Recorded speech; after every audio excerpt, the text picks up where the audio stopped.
Bien, comenzamos la escuela bíblica. Estamos en fundamentos básicos para la vida de un cristiano.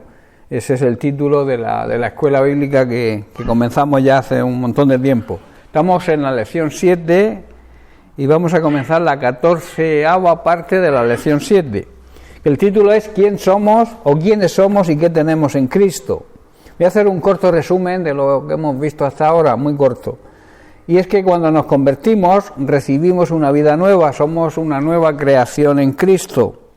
Además de recibir una vida nueva, entramos en una nueva relación con el Señor, porque dejamos de ser creación, seguimos siendo creación, pero pasamos de creación a ser hijos de Dios. Entonces hay una nueva relación de padre a hijo. La nueva relación con Dios también conlleva que hemos sido transformados, y esto es el tema que estamos tratando, hemos sido transformados de gloria en gloria en la misma imagen como por el Espíritu del Señor. Y basamos esto en 2 de Corintios, en el versículo de 2 de Corintios, capítulo 3, verso 18, que dice: por tanto, nosotros todos, mirando a cara descubierta como un espejo la gloria del Señor, somos transformados. Ese transformado significa un cambio de esencia, cambio interior, no cambio exterior, de gloria en la misma imagen como por el Espíritu del Señor. Y hacíamos algunas consideraciones. La primera es que la palabra que usa aquí el apóstol Pablo de mirando significa dos cosas. En el griego esa palabra significa mirar y reflejar. Y es extraordinario ver cómo el Espíritu Santo inspiró al apóstol Pablo para elegir precisamente esta palabra, porque para reflejar la gloria del Señor, primero tenemos que mirar al Señor, que quiere decir, tenemos que poner nuestra mirada en Cristo Jesús y recibir de Él su gloria, para así poder reflejarla a los demás.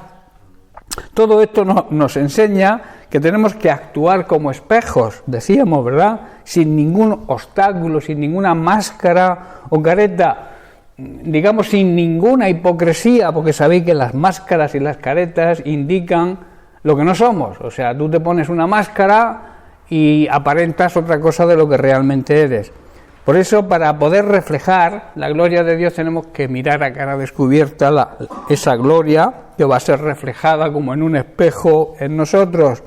Es decir, nosotros somos el espejo de Jesucristo aquí en este mundo. Otra consideración es, y nos preguntábamos, ¿cómo podemos ver la gloria de Dios? La gloria del Señor podemos verla de dos formas. Primeramente, al entrar en el lugar santísimo por medio de la fe y de la oración, buscar la comunión de intimidad con el Señor cada día. Y también al leer las Sagradas Escrituras con la iluminación y revelación del Espíritu Santo sobre nuestra mente. La siguiente consideración decíamos que era que muchos siervos del Señor han visto su gloria. Y la pregunta que surge, de la misma manera que ellos vieron su gloria, ¿podemos nosotros hoy ver la gloria de Jesús? Y es un rotundo sí, podemos verla. Ahora Dios quiere revelarse de la misma forma que se reveló a estos siervos antiguos, pero que quiere que veamos a Cristo no a un Cristo histórico, sino a un Cristo glorificado. La mayoría de la humanidad conoce a Cristo, ha oído hablar de Jesús, pero lo conoce de una manera, digamos, histórica, como un personaje histórico. Pero el Señor quiere que hoy su Hijo Jesucristo sea revelado de una manera potencial, de una manera gloriosa. Ver a Cristo glorificado, no verlo colgado en una cruz como la religión lo tiene, ¿verdad? También verlo como el creador y el que sustenta todo el universo, al heredero, al dueño de todo cuanto existe en esta tierra. Hay que verlo así, ¿no? Y Él es el todo y en todos, el Señor. La palabra Señor se emplea aquí, es la palabra Kyrios, que es el título que los judíos llamaban a Dios y significa el Rey del universo. Que Cristo es el todo y está en todos, que es el Alfa, que es la Omega, es decir, es un Dios eterno. Jesús es el mismo Dios hecho hombre eternamente y que no tiene ni principio ni tiene fin. Él es el que tiene, como dice Apocalipsis, ojos como llama de fuego, al que su voz es como el estruendo de muchas aguas, al que tiene toda la potestad, o sea, toda la autoridad en los cielos y en la tierra, y también el que subió por encima de todos los cielos para llenarlo todo. Así es como debemos ver a Jesucristo, porque si solamente conocemos a Jesucristo como un Cristo histórico, el que caminó por Galilea y que luego fue crucificado y murió, pero sin profundizar en lo que realmente es ahora, nuestra fe no sería muy grande. De hecho, muchas personas conocen a este Jesús, al Jesús histórico, pero si le conocemos como el Cristo glorificado, como debemos conocerlo los verdaderos cristianos, el Cristo actual que está sentado en un lugar de honor y de privilegio a la diestra del Padre, nuestra fe se agiganta. ¿Entendéis? Ahora, quiero profundizar hoy en lo que significa la transformación y seguimos basándonos en el versículo clave de este estudio, que como he dicho está en 2 Corintios 3:18 y que quiero repetir porque nos vamos a basar durante bastante tiempo sobre la clave de la transformación. Dice, por tanto nosotros todos, mirando a cara descubierta como en un espejo la gloria del Señor. Hermanos, nosotros miramos la gloria de Dios a cara descubierta. Si no, es imposible que la reflejemos. Y ponía el ejemplo de que cuando tú pones un paño o algo delante del espejo, o el espejo está sucio, no se refleja la imagen, ¿verdad? Por eso la suciedad del pecado tiene que desaparecer de nuestra vida, para que actuemos como ese espejo que Dios quiere que actuemos y los demás vean a Cristo reflejado en nosotros. ¿Estáis comprendiendo? Y dice y añade, somos transformados. Esta es la palabra clave que vamos hoy a estudiar. Como he dicho antes, transformado significa un cambio en el interior, un cambio en nuestra esencia. No en apariencia. Muchas personas cambian aparentemente. Quizá veas un cambio en su físico, pero lo que realmente significa esta transformación es un cambio interior, un cambio en la esencia. ¿Somos transformados? No, somos transformados cuando no dejamos que el Espíritu Santo actúe en nuestra vida. Porque no es un trabajo nuestro, la transformación, tú no te puedes transformar a ti mismo, es imposible. Ningún ser humano en la antigüedad ni hoy en día se puede transformar a sí mismo. Como veremos, es la obra del Espíritu Santo, de ahí que debamos dejar que el Espíritu Santo actúe en nuestra vida, porque somos transformados por medio de Él. La palabra transformación en griego significa transfigurados. Recordad lo que le pasó a Jesucristo en el monte, ¿verdad? De la transfiguración, su rostro cambió. ¿Pero por qué cambió su rostro? Porque la gloria de Dios estaba allí. Y como Jesucristo actuaba de esa manera, como el espejo que reflejaba la gloria del Padre, nosotros también tenemos que reflejar la gloria del Hijo. ¿Estáis comprendiendo? Por eso significa transfigurados, cambiados en esencia. El verbo transformar indica un cambio de estructura, un cambio de forma, una nueva manera de vivir. No es un cambio, vuelvo a repetir, en apariencia. En el griego, el verbo que se utiliza es metamorfo, que es la raíz de la palabra metamorfosis, que es el cambio que experimentan algunos animales, como ejemplo la oruga, que se transforma en mariposa, y eso conlleva un sufrimiento. O sea, la transformación es algo que aunque nos duela, porque a veces tiene que limarnos, tiene que quitar las cosas que quizá estemos apegados a ella, que estén como incrustadas en nuestro ser, pero que el Espíritu Santo quiere limpiarlas, y a veces eso nos produce daño, pero ese daño es beneficioso, porque cuando entendemos que lo que nos quita el Espíritu Santo es para nuestro bien, es para perfeccionarnos, entonces recibimos, esa transformación que el Espíritu Santo hace. Es imposible ser transformados si no dejamos al Espíritu Santo obrar. Y el Espíritu Santo, que es Dios, es muy gentil. Él no va a hacer nada que tú no quieras hacer. ¿Estoy comprendiendo? Tu voluntad, Él no te la va a quitar.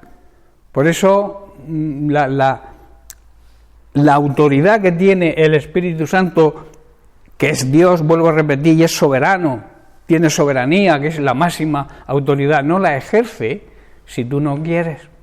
¿Estáis comprendiendo? Claro que las consecuencias las vamos a pagar nosotros, si no nos dejamos transformar por el Espíritu Santo.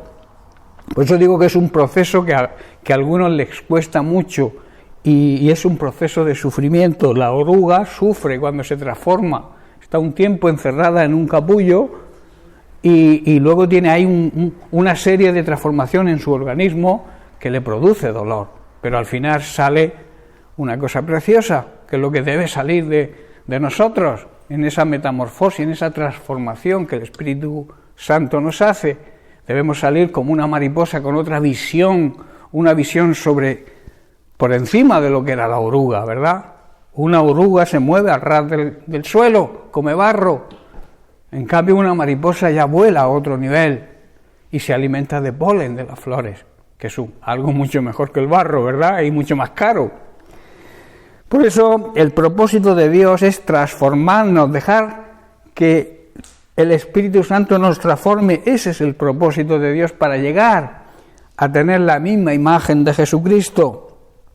Esa transformación no es algo que sea de la noche a la mañana, ni en un chasquido de dedos. Es un proceso que comienza en el momento en que te conviertes hasta que el Señor venga. O hasta que partamos con el Señor, si nos vamos antes que Él venga, ¿verdad? Es un proceso que dura todo ese tiempo. Por eso en 1 de Juan capítulo 3, versículo 2, Juan nos dice: amados, ahora somos hijos de Dios y aún no se ha manifestado lo que hemos de ser, pero sabemos que cuando Él se manifieste, o sea, cuando Él se presente en su segunda venida, seremos semejantes a Él, porque le veremos tal como Él es. Hermanos, ya somos hijos de Dios. Al aceptar a Jesucristo como Señor y Salvador, somos hijos de Dios. El Señor nos adopta, Dios nos adopta. Y entonces, pero Él todavía no nos ha mostrado lo que seremos cuando Cristo venga. Dios no nos ha mostrado eso, pero sí sabemos, porque la Biblia lo enseña, que seremos como Él, seremos como Cristo. Por eso hay que seguir las pisadas de Cristo, hay que seguir las enseñanzas de Cristo, hay que obedecer la palabra de Dios, y así seremos como Él, porque Él quiere que su vida, la vida de Cristo, el Padre quiere que la vida de Cristo viva en cada uno de nosotros, que tengamos la misma vida de Cristo. Eso a veces hay personas que no logran entenderlo, pero cuando nosotros nos convertimos y dejamos que el Espíritu Santo nos transforme, somos transformados por el Espíritu Santo, tenemos la misma vida de Cristo. Por eso Él dijo: yo he venido a daros vida, a daros mi vida, ¿verdad? El diablo vino a robar, matar, a destruir, pero yo tengo otro plan para vosotros. He venido para que tengáis vida, vida eterna. Mi propia vida quiero impartirla en vosotros. ¿Estáis comprendiendo, hermanos? De ahí que vamos a volver de nuevo al texto ya mencionado antes. Dice: por tanto nosotros, repito, mirando con el rostro descubierto y reflejando como en un espejo la gloria del Señor, somos transformados de gloria en gloria en su misma imagen, por la acción del Espíritu de Dios. Notemos atentamente que el Espíritu de Dios nos transforma. ¿Cuándo nos transforma? Cuando miramos a Cristo, cuando ponemos nuestra mirada en Cristo, cuando nuestra vida está enfocada en la vida de Cristo, con el propósito de imitarle y de seguirle y de obedecerle. Y cuando reflejamos así, es como si fuéramos, como venimos diciendo, un espejo donde la gloria de Dios se refleja. Un espejo recibe la imagen, ¿verdad? Y la refleja, siempre y cuando no haya ningún obstáculo que lo impida. Dios nos ha creado en este mundo y nos ha redimido para que seamos espejos de su gloria. Es decir, nos ha creado y redimido para que recibamos la imagen de Cristo y para que la reflejemos y la proyectemos hacia los demás. Cuando esto ocurre, es cuando en realidad hemos sido transformados. Pero claro, hay un problema, que muchos reciben la imagen y no la reflejan. ¿Por qué? Porque hay suciedad en sus vidas. El espejo está sucio, hay pecado, y entonces sí miran la gloria de Dios, pero no la reflejan. Conocen la palabra de Dios, pero no la obedecen. ¿Estáis comprendiendo? Entonces, el espejo está sucio por el pecado. No somos transformados. Por mucho que queramos, el Espíritu Santo no puede obrar. Porque donde hay pecado, Dios, que es el Espíritu Santo, es Dios, no puede estar. Si estamos sucios y no nos arrepentimos, no limpiamos el espejo, no hay transformación. Atamos las manos de Dios, atamos las manos del Espíritu Santo, no puede. Os voy a poner un ejemplo de por qué no somos transformados. Mirando a Jesús, vemos que Él perdona, ¿verdad? Él desde la cruz dijo: Padre, perdónalos, a sus propios enemigos, a aquellos que lo estaban crucificando. Padre, perdónalos, porque no saben lo que hacen. Entonces, tú miras a Jesús y ves que Él perdona. Aceptamos su perdón, ¿verdad? Lo aceptamos. Y entonces recibimos la salvación.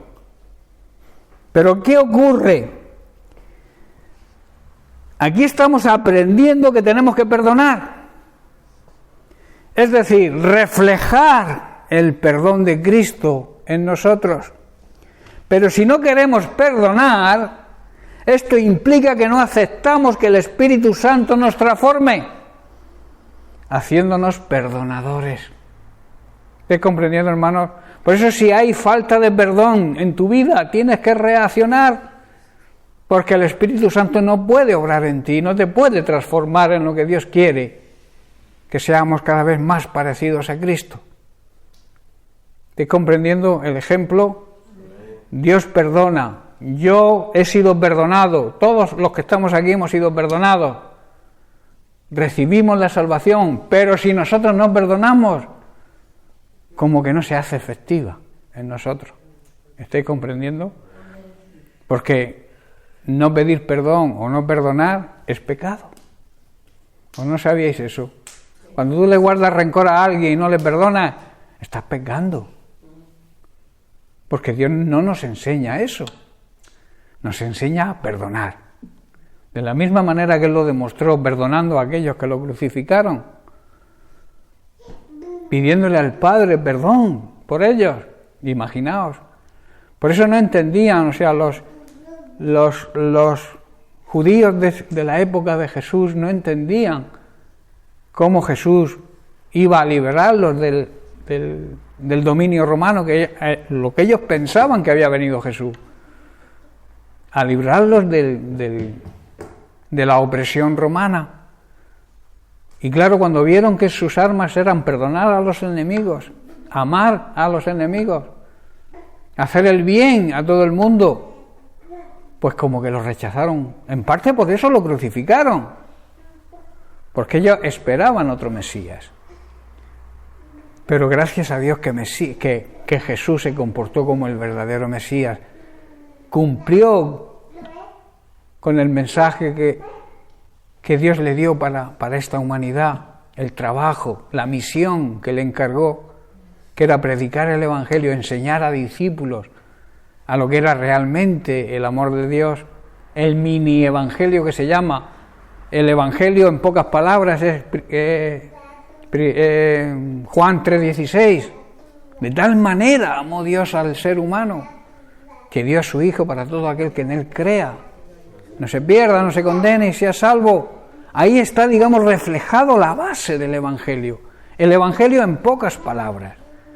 De tal manera, como decía este domingo, no se trata de que el amor de Dios sea tan grande porque somos muchos en este mundo, ¿verdad? Sino porque somos muy malos. Y se necesita mucho amor para que Dios ame tanta maldad que hay en este mundo. A eso es a lo que se refiere Jesús cuando dice de tal manera. O sea, amó tanto, ama tanto Dios al ser humano. Porque se necesita mucho amor para amar al ser humano. Siempre ha habido maldad, pero cada vez vemos que hay más maldad, ¿verdad? La maldad se va multiplicando y se va multiplicando. Hay un rechazo enorme a Dios. Nadie quiere saber de Dios.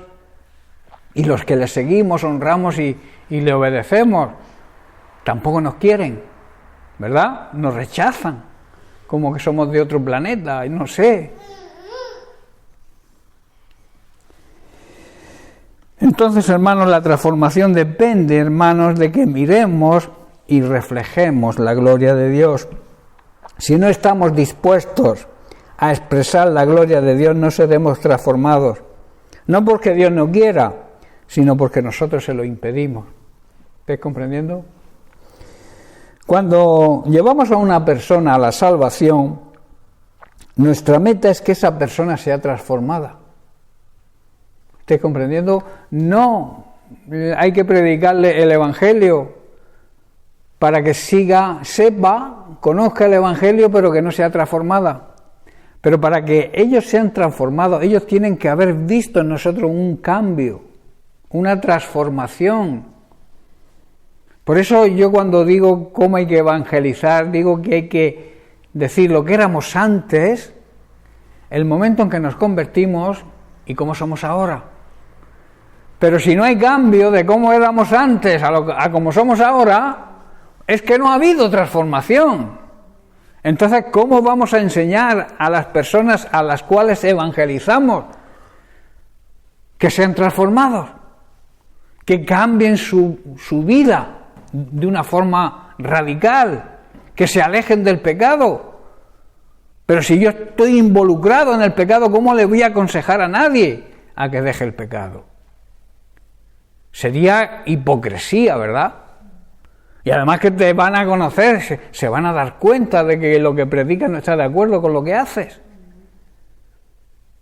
Es el espejo que estoy diciendo sucio, y si el espejo está sucio es imposible que se refleje nada. También tenemos que saber algo importante, hacerle ver a estas personas a las cuales evangelizamos, primero que deben ser transformadas, que debe haber una transformación en su vida, y también que dejen, que aprendan de ti, con tu testimonio, a abandonar el pecado. Porque si no se vive en santidad, Dios no habita en medio. Dios se mueve en medio de la santidad de su pueblo, de su iglesia. Y si tú vas a evangelizar a alguien y no vas en santidad, Dios no está ahí a tu lado. ¿Estáis entendiendo? Dios, donde está Dios no hay pecado. Y donde hay pecado no está Dios. Por eso si estás en pecado no puedes predicarle el Evangelio a nadie con el respaldo de Dios. ¿Estáis entendiendo, verdad? Yo creo que la Biblia, si queremos, la entendemos, es bien clara. Entonces, no podemos minimizar el pecado y sus consecuencias, quitarle importancia al pecado. Que hay muchos predicadores y muchas iglesias hoy en día que por captar miembros lo aceptan todo. Da igual cómo vivas. Y emplean la frase, el Señor sabe, que el Señor claro sabe, y tú también lo sabes. Que si hay pecado Dios no está. Porque Dios es 3 veces santo y no puede convivir con el pecado. Donde hay pecado Él no puede estar. Cuando Jesús, su Hijo, cargó con el pecado de la humanidad, Dios el Padre tuvo que abandonarlo, tuvo que mirar hacia otro lado. Porque su Hijo había cargado con el pecado de la humanidad. El pecado no hay que quitarle importancia como algunos hoy en día le quitan. Bueno, ya cambiaré, ya tendré tiempo. Dios es el Dios del tiempo y tú no sabes, tú no puedes asegurar ni un segundo de tu vida. Por eso, si estás en pecado, cambia, déjalo ya, para que Dios viva contigo, Dios te respalde, puedas evangelizar, que es el trabajo por el cual Dios nos ha escogido, nos ha elegido para evangelizar. Pero no podemos evangelizar. Yo a ninguna persona que esté en pecado, primero que si me entero no lo dejo, que salga a repartir folletos ni nada. Nada, porque el primer paso es la santidad. Si tú repartes un folleto que habla de la santidad y tú vives en pecado, ¿qué estás haciendo? ¿Me estáis comprendiendo, hermano? Que os veo caras raras. Por tanto, repito, el pecado no podemos minimizarlo ni sus consecuencias. David, en el Salmo 51, ¿sabéis cómo llama a su propio pecado? Lo llama rebelión, rebeldía, transgresión, transgredir las órdenes de Dios. Lo llama también iniquidad, en el Salmo 51 podéis verlo, y lo llama maldad. Después de reconocer su pecado, él no le quitó importancia como algunos hoy le quitan importancia al pecado. El pecado no se puede, hermanos, disculpar. El pecado no se puede defender. El pecado no se puede excusar, no se puede consentir. Y mucho menos no se puede aplaudir, como algunos. Qué bien, hermano, qué bien lo hace. No me vengáis con historias de amor. El amor es la justicia, también va unido. La justicia va unida al amor y Dios es un Dios justo y no da por inocente al culpable. Entonces no defiendas el pecado, sea de quien, por muy amigo que sea tuyo. Si eres buen amigo, le dirás, deja el pecado, porque el pecado te va a llevar a la condenación. Hay personas que se vuelven en contra mía, yo lo sé, porque lucho contra el pecado. Pero yo sé que al final da fruto esa lucha. Porque si yo le digo a un hermano, por el camino que vas no vas bien, deja el pecado, no presentes el pecado, quieras presentar el pecado en medio de la congregación, como diciendo tenéis que aceptarlo, porque Dios es amor. El pecado no se puede defender, sea de quien sea. Porque entonces ¿sabéis que hay una ley que cuando alguien encubre un asesinato es culpable? ¿Lo considera el juez como culpable también por no decirlo? ¿Por cómplice? No seas cómplice del pecado, hermano, hermana.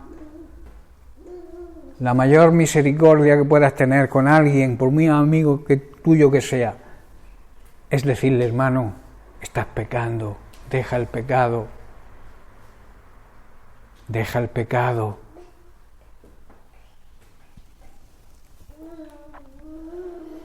También hay que saber, que esto también mucha gente lo ignora, que todo pecado se comete contra Dios. Que todo pecado ofende en primer lugar a Dios. Tú me podrás ofender a mí, y es pecado ofenderme a mí, pero cuando tú me ofendes a mí o yo te ofendo a ti, estoy ofendiendo a Dios. Y eso muchos no lo valoran. El pecado, todo pecado que se comete contra Dios. También David, que es un ejemplo, después de reconocer su pecado, en el Salmo 51 también, versículo 4 dice, contra ti solo he pecado y hecho lo malo delante de tus ojos, para que seas reconocido justo en tu palabra y tenido por puro en tu juicio. En otras palabras, hermanos, cuando reconocemos que hemos pecado, que hemos ofendido a Dios y nos arrepentimos, entonces queda demostrado que Dios siempre tiene razón en lo que nos dice, en los consejos que nos da, directamente a través de su palabra o a través de los ministerios que Dios ha puesto en su iglesia. Y también lo que nos dice, sus juicios contra nosotros, esos juicios son siempre justos. Cuando Dios nos juzga, que es el único juez, porque nosotros no somos jueces, pero Dios sí es juez.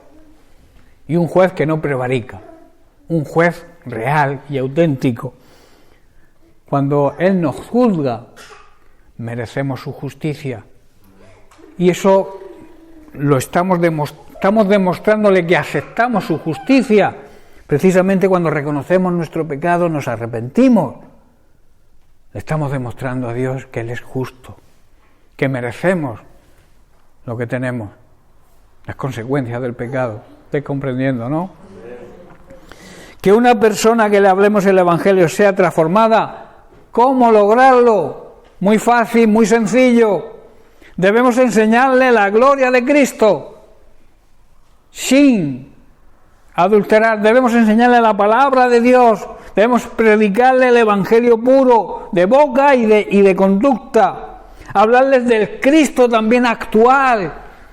No hablarles del Cristo crucificado en una cruz y procesionado por las calles. Cristo no está en una cruz hoy en día. Cristo ha resucitado, es un Cristo vivo, con poder y con autoridad. Un Cristo que ha sido crucificado, pero ha sido glorificado, porque resucitó de los muertos. Y ese Cristo, hermanos, no convive ni consiente el pecado.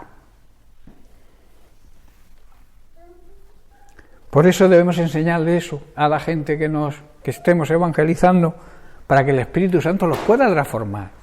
Con la mentira, donde hay mentira, cuando tú disfrazas la mentira, cuando tú disfrazas la verdad con la mentira, por querer ganarte a esa persona, te estás equivocando, la estás alejando de Dios.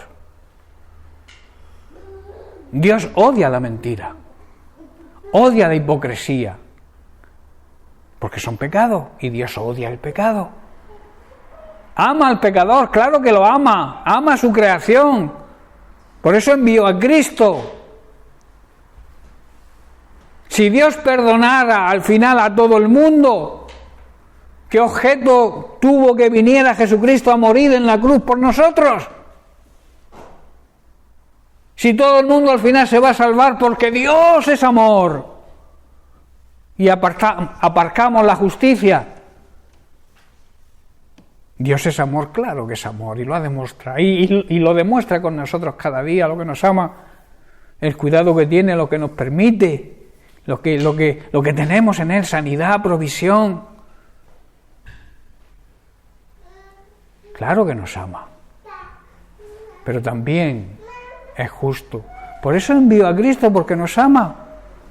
Porque si al final Dios, en su omnisciencia, que lo sabe todo, nos perdona a todos, porque somos sus hijos según las religiones falsas, porque todos somos hijos de Dios, y si todos somos hijos de Dios, todos somos creación de Dios. Hijos de Dios son los que viven en santidad, los que aceptan a Cristo como Señor y Salvador y siguen sus enseñanzas y le obedecen.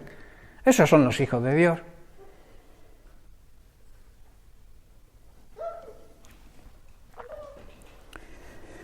El Señor, hermanos, quiere transformarnos. Hay un montón de textos bíblicos que vamos a repasar que muestran que Dios quiere transformarnos. En 2 Corintios capítulo 4, verso 16 leemos: por tanto, dice Pablo, no desmayamos, antes, aunque nuestro hombre exterior se va desgastando, el interior, no obstante, se renueva de día en día. Nunca debemos darnos por vencidos, está diciendo el apóstol Pablo, aunque nuestro cuerpo físico se esté muriendo, porque claro, pasan los años, entra la vejez, y cada vez estamos más pochos, por decirlo de alguna manera, nuestro espíritu se va renovando cada día. Pero para eso tenemos que ser fieles a Dios y a su palabra. Para eso tenemos que haber sido transformados. Hay personas que viven, que son jóvenes y viven como ancianos en espíritu. Y hay personas de 70, 80, 90 años que son jóvenes en espíritu, porque tienen el espíritu renovado, han sido transformados, y mientras que tienen un soplo de vida aquí en esta tierra, tienen vida. No debemos dejar que el hombre viejo o la mujer vieja entre en nuestra vida. El hombre viejo quiere entrar, claro que sí, quiere que seamos ancianitos ahí, sentaditos. El hombre viejo quiere eso. Pero si tú tienes un espíritu joven, si tú vives en el espíritu, si tú vives renovado por el Espíritu Santo, aun tengan los años que tengas, tu espíritu es joven y te vas a morir joven, aunque tu cuerpo se esté muriendo, como dice Pablo. ¿Estás comprendiendo? Que os veo una cara muy rara. Hermanos, en Gálatas capítulo 2, verso 20 también dice, Pablo dice, con Cristo estoy juntamente crucificado, y ya no vivo yo, mas Cristo vive en mí, y lo que ahora vivo en la carne, lo vivo en la fe del Hijo de Dios, el cual me amó y se entregó a sí mismo por mí. Pablo está diciendo que nuestro viejo y antiguo yo, ya ha sido crucificado con Cristo. Ya no vivimos para nosotros, sino que Cristo vive en nosotros y nosotros vivimos para Cristo. ¿Estáis entendiendo? Cristo, la vida de Cristo es nuestra vida ahora. Y entonces, ¿qué hacemos? ¿Cómo vivimos? Vivimos para agradar a Cristo, para agradar a Dios. Y todo lo que hacemos, lo hacemos con ese fin, con ese propósito, el agradar a Dios. Vivimos en un cuerpo terrenal, un cuerpo físico, pero confiamos en Jesucristo, el Hijo de Dios, quien nos amó y lo demostró, entregándose a sí mismo por nosotros. Y el apóstol Pedro, en la segunda carta, capítulo 1, versículos 5 en adelante, dice, vosotros también, poniendo toda diligencia, que quiere decir el máximo empeño y cuidado, por esto mismo dice, añadid a vuestra fe virtud, a la virtud conocimiento, al conocimiento dominio propio, y escuchad bien, dominio propio, no demonio propio, al dominio propio paciencia, a la paciencia piedad, a la piedad afecto fraternal, y al afecto fraternal el amor. Hermanos, el amor es el cemento que une. El amor es la base del cristiano. El cristiano verdadero debe andar en amor. Primero en amor a Dios, amar a Dios sobre todo lo demás. Y luego a nuestro prójimo, como a nosotros mismos. El problema es que muchas veces no nos amamos a nosotros mismos. Ahí radica muchos de los problemas que tiene el ser humano. Pero si tú te amas a ti mismo y amas a los demás de la misma manera, o sea, no quieres para nadie lo que no quieras para ti. Eso es amar a los demás como a ti mismo, ¿no? No desearle a nadie algo que tú no desees para ti, sino todo lo contrario, lo que desees para ti, desearlo incluso a tus enemigos. En vista de todo esto, el Señor ha hecho y ha dicho que debemos esforzarnos al máximo por responder a las promesas, a los beneficios de Dios, y debemos completar nuestra fe con una abundante provisión de excelencia moral y ética, que hoy se está perdiendo. Hoy no hay moral ni ética. Hoy no se respeta nada. La inmoralidad sexual abunda por todas partes.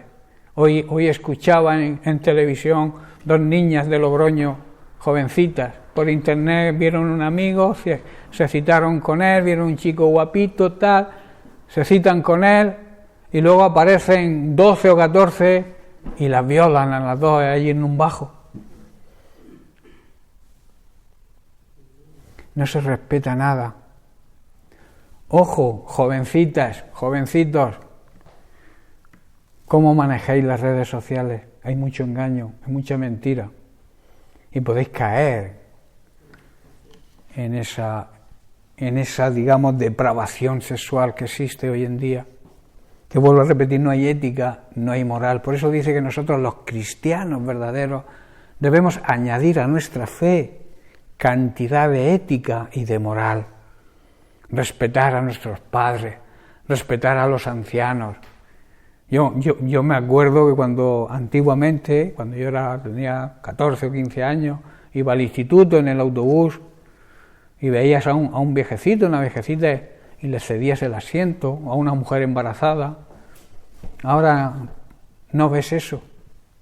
Hay jóvenes que van sentados y ven a una viejecita allí o a una mujer embarazada que se cae y no son capaces de cederle el asiento. Se está perdiendo todo, las buenas costumbres. Y es que las malas compañías hacen que nuestro carácter se vuelva cada vez peor. En vez de que nuestro carácter sea cada vez más parecido a Cristo, la inmundicia de este mundo nos está llevando, si no tenemos ojo y cuidado, a perder toda la ética y toda la moral. A esa ética y a esa moral también tenemos que añadirle conocimiento. Conocer a Cristo, conocer la palabra de Dios, buscar la sabiduría que en ella se encuentra. A ese conocimiento también tenemos que tener dominio propio, control, saber controlarnos. Por eso yo siempre, cuando alguien me pregunta, hermano, tengo este problema con fulanico, ¿qué hago? No meterte en contiendas con él. Controla tus impulsos carnales. Tu viejo hombre está crucificado con Cristo. No podemos tirar por tierra el Evangelio con una decisión pronta, sin meditarla, sin controlarla. Por eso habla de dominio propio. También con perseverancia, o sea, no arrojar la toalla, seguir ahí en la lucha diaria y sobre todo también con sumisión, sumidos a Dios.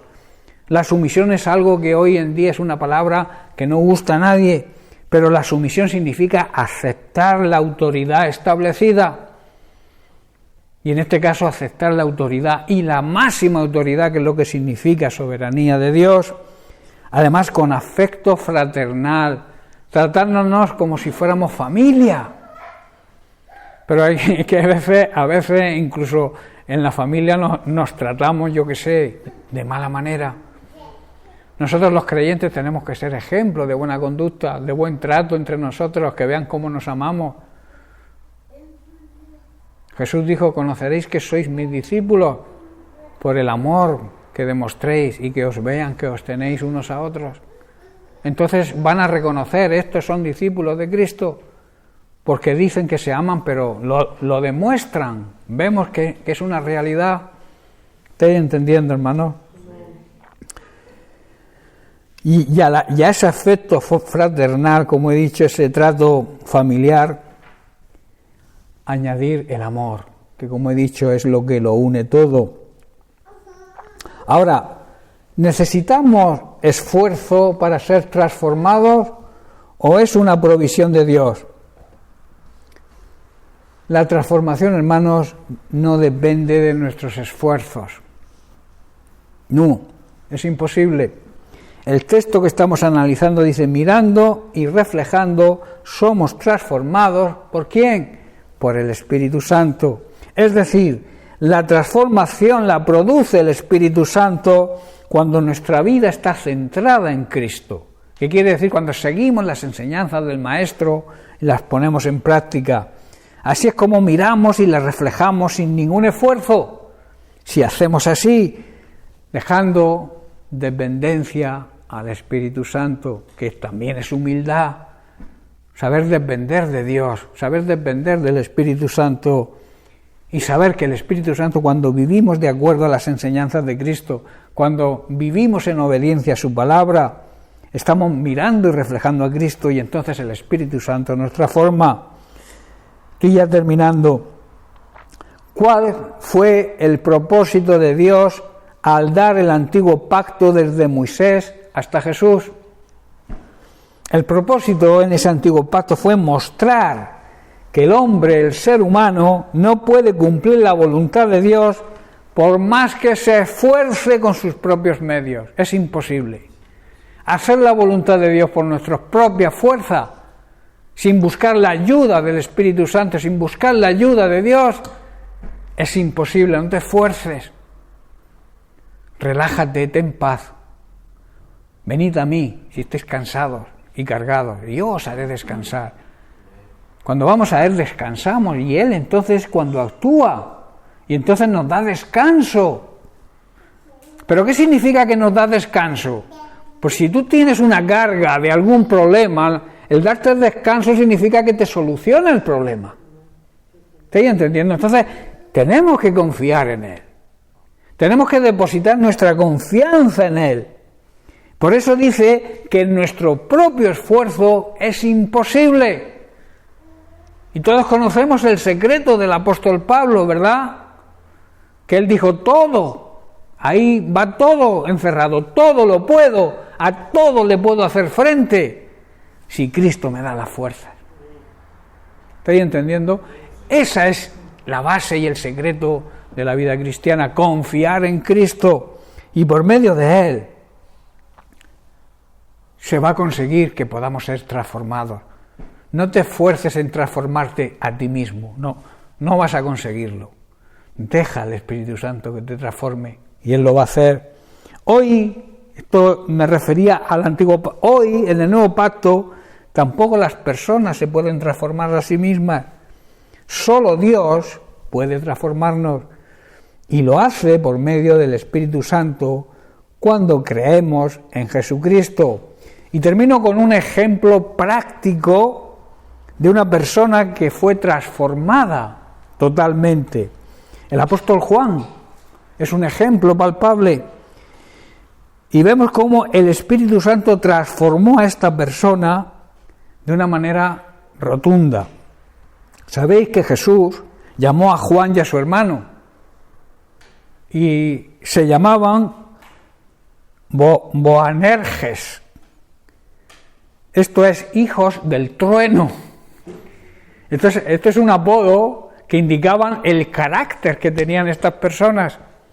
Eran personas, digamos, que se airaban fácilmente, que explotaban, como se suele decir, por cualquier cosa, ¿verdad? Y de pasar a ser hijos del trueno, a tener un carácter súper fuerte, a tener un mal carácter, cuando Jesús los llama, bueno, antes voy a explicar un ejemplo de su carácter, que está en Lucas capítulo 9, verso 54, vemos que Jesús y sus discípulos llegaron a una aldea samaritana y los pobladores no quisieron recibirles.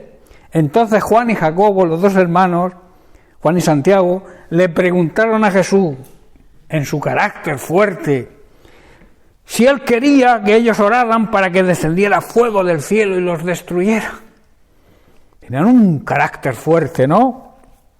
Pero luego, si analizamos las Sagradas Escrituras, vemos que Juan fue transformado y llegó a ser conocido históricamente como el discípulo del amor. El discípulo que Jesús amaba y que el discípulo amaba a Jesús de una forma tierna, cambió su carácter totalmente, fue transformado por el Espíritu Santo. ¿Estáis entendiendo? Bien, pues lo vamos a dejar aquí y seguiremos la semana que viene con otras consideraciones también acerca de este mismo tema. Amén. Bien, porque Dios les bendiga.